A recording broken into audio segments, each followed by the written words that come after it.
వీళ్ళు మాకు భిక్ష పెడతారు, మేము వీళ్ళకి ఇఫ్తార్ విందిస్తాము. రంజాన్ టైంలో మేము వీళ్ళకి ఇఫ్తార్ విందిస్తాము. ఇప్పుడేమో వీళ్ళు మాకు భిక్ష పెట్టారు. ఎప్పుడైనా మేము హిందూ ముస్లిం బాయ్ ఉంటాము.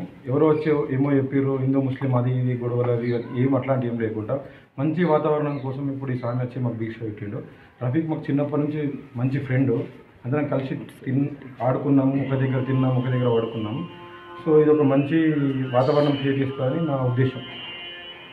కలిసి ఉండాలని నా ఒక మనస్ఫూర్తిగా మా స్నేహితులు వీళ్ళందరూ అందరం ఒకటే దగ్గర చదువుకున్నాం కాబట్టి మా సొంతూరు మా గ్రామంలో ఈసారి భిక్ష పెడదామని డిసైడ్ చేసి ఈరోజు భిక్ష పెట్టడం జరిగింది అయ్యప్ప స్వామిలో. కుల మతాలు విభేదాలు ఏవి ఉండొద్దు.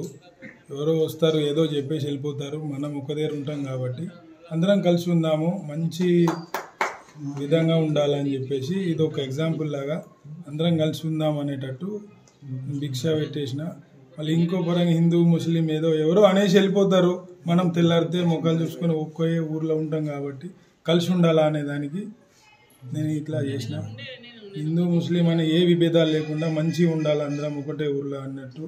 మేము చనిపోయినా వాళ్ళు వస్తారు, వాళ్ళు చనిపోయినా మేము వస్తాం అనే మంచి ఒక అనుకూలమైన వాతావరణం ఉండాలని ఇలా భిక్ష పెట్టడం జరిగింది.